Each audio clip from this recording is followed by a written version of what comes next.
The sixth and final component of my budget plan is that we can raise additional revenue by ending the socially destructive war on drugs, and specifically by legalizing and taxing the sale of marijuana in the state of Illinois. Now, I know this was very popular on Governor Quinn's website when he talked about it, and he had this suggestion box. A lot of people talked about that. Realistically, this is not a major way of eliminating the budget deficit, but I think it can be a significant contributor.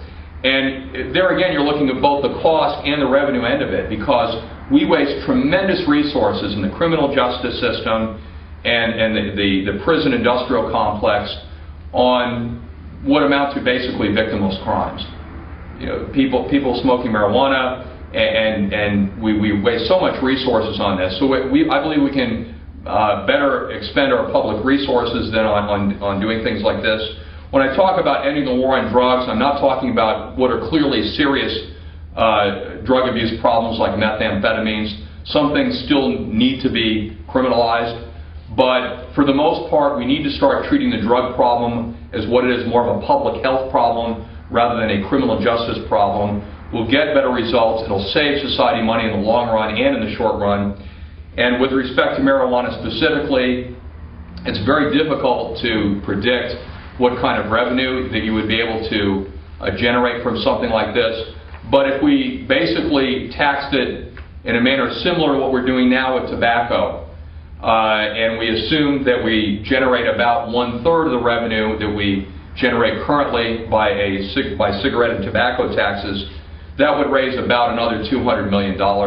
So it would be a significant contribution, and it makes sense anyway.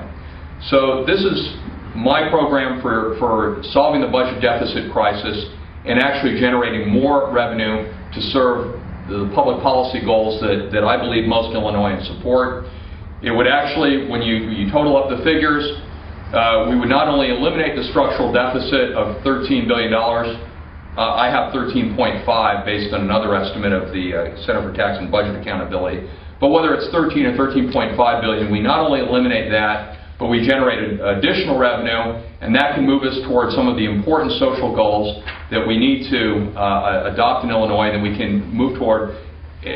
Foremost, for me, is the goal of free higher education in Illinois, which would be good for the economy. It's part of our philosophy of investing in people, and that is a positive way to generate economic opportunities, unlike the giving away the store approach that we're hearing from both Democrats and Republicans these days.